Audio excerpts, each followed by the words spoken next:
Hola, bienvenidos a Salud en Casa. Soy Pepe Recoba, su médico de cabecera, y hoy día vamos a hablar acerca de harinas. Bueno, en realidad vamos a hacer les voy a compartir con ustedes algunas cosas con respecto a una condición que es bastante rara, que no se presenta así nomás en cualquier persona, salvo determinados factores de riesgo o determinadas características, pero que sin embargo se ha puesto de moda hace algún tiempo. Ahora todo el mundo cree que la tiene ante el mínimo síntoma del aparato gastrointestinal o ante cualquier otro síntoma que no tenga nada que ver con el aparato gastrointestinal. Me estoy refiriendo a la celiaquía, una enfermedad autoinmune en donde el desencadenante es una proteína que se encuentra en algunos cereales como el trigo, la cebada y el centeno, una proteína que se llama gluten, que además en los que no somos celíacos es sumamente nutritiva. La celiaquía es una condición, es una enfermedad autoinmune. ¿Qué significa esto? Que se forman anticuerpos que van a afectar la parte interna del intestino delgado, que es donde se absorben todos los nutrientes una vez que nosotros comemos, y estos del estómago pasan al duodeno, y en el duodeno se mezclan con la bilis y con los jugos pancreáticos para poder tener una absorción eficiente de los nutrientes que consumimos. Cuando las personas celíacas están ya bastante sensibilizadas al gluten y ya tienen anticuerpos que afectan o que se activan cuando encuentran esta proteína en el intestino delgado, lo que sucede es que la parte interna del intestino delgado, que tiene unos pelitos como si fueran la felpa en la toalla, estos pelitos se llaman microvellosidades. Estos anticuerpos atacan al gluten, se produce una inflamación y lo que va a generar sobre el intestino es que estas vellosidades se van a deshacer, van a ir desapareciendo, y eso genera mala absorción de nutrientes. Los celíacos entonces, cada vez que están expuestos a esta proteína, como ya tienen un anticuerpo y están sensibilizados, no van a poder hacer nada más que sufrir las consecuencias de la inflamación intestinal. Por eso es que los celíacos, dependiendo de la edad por supuesto, generalmente tienen síntomas digestivos. Uno de los problemas en gastroenterología, que creo yo que les complica la vida a los gastroenterólogos, es que la mayor parte de las enfermedades gastroenterológicas dan síntomas muy parecidos.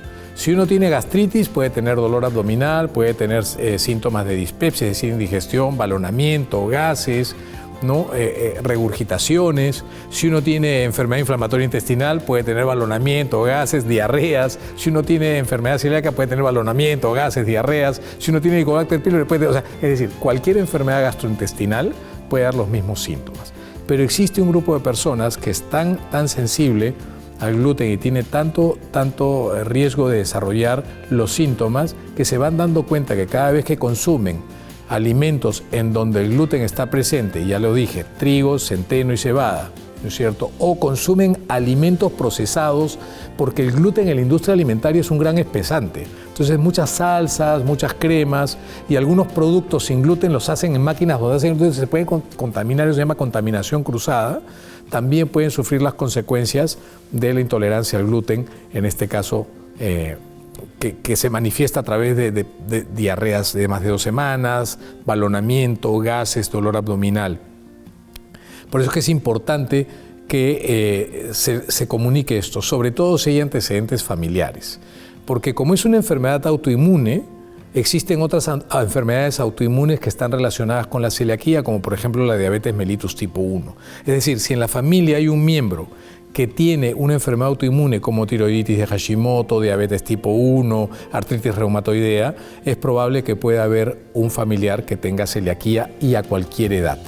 La celiaquía en el niño existe, es mucho menos frecuente, ¿okay? Y generalmente no tiene tantos síntomas digestivos como de constitución general. El niño con celiaquía, por ejemplo, es más chiquitito, es un niño que suele tener anemia, es un niño que tiene muy mal carácter, que es un niño que no crece, es un niño renegón, que tiene buen apetito, pero generalmente tiene este perfil.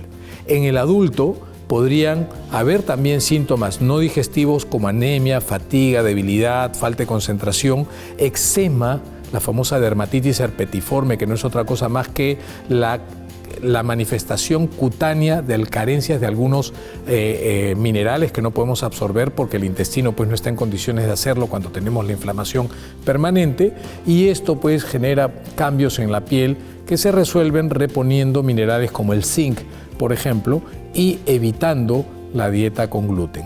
El diagnóstico de celiaquía es sencillo porque contamos con algunas pruebas de sangre, además de la endoscopía, en donde deberíamos tomar muestras de biopsias, y las muestras de sangre lo que hacen es buscar los anticuerpos, antigliadina, así se llama, que es una fracción de la proteína de gluten, o antiendomicio, y con esas dos cosas sumadas a otras pruebas inmunológicas podríamos hacer el diagnóstico si es que también queremos hacer una biopsia. Y una vez hecho el diagnóstico, viene el tratamiento. Muchos adultos pueden tener celiaquía y no tener síntomas digestivos y tener lo que ya comenté, ¿no? Fatiga, debilidad, anemia o síntomas de carencias de algunos nutrientes, de vitamina B, de fierro, de zinc, de magnesio, y por esa razón tener otras molestias y no tener necesariamente síntomas digestivos. Pero para que ustedes más o menos identifiquen si pudieran tener o no celiaquía, porque ahora se ha puesto de moda un término que para mí todavía no termina de convencerme, que es el de intolerancia al gluten, y ahí sí podríamos cometer grandes errores y privarnos de un alimento muy importante solamente porque sospechamos que no lo estamos tolerando sin ser celíacos. Y yo creo que ahí sí deberíamos, sobre todo en los niños, a los niños no deberíamos dejar de darles de comer nada sobre la base de la presunción. No hay nada peor que el concepto de presunción. En medicina puede generar más daños que beneficios. Dejar de darle un alimento a un niño porque creemos que podría ser, me parece que es un craso error. Primero tenemos que tener los pies sobre la tierra. Si no tenemos antecedentes familiares de enfermedades autoinmunes o de celíacos, relajémonos. Si no somos estos cuerpecitos morenos y latinos, no tenemos nada de europeos del norte, nuestra probabilidad, aunque exista, es muchísimo menor.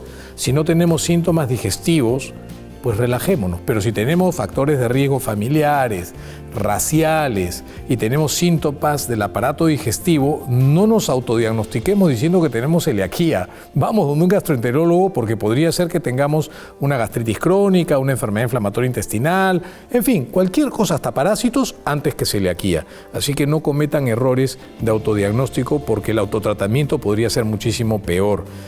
No hay un tratamiento que revierta este estado de inmunidad, es decir, esta sensibilización en donde se forman anticuerpos que atacan al gluten e inflaman el intestino. No hay un tratamiento para eso, pero el tratamiento es facilito, pues. Las personas con celiaquía evidenciada y demostrada, pues dejan de comer gluten y tienen que acceder a alimentos que no lo tengan, y dentro de los cereales el maíz, el arroz, y la avena, siempre y cuando no haya sido procesada en máquinas donde se procesa trigo, podrían ayudarnos, ¿no es cierto?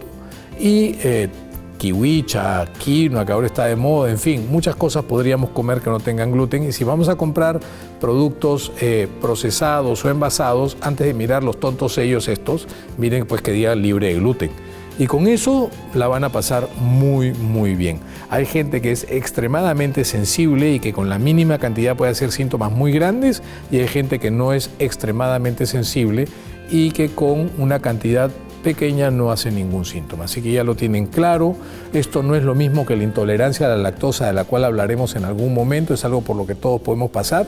La celiaquía, la sensibilidad inmunológica al gluten, tiene una base distinta. Así que ya lo saben, todo claro. El gastroenterólogo va a tener la última palabra. Lávense las manos, abran las ventanas. Nos vemos en el próximo capítulo. Chao, chao.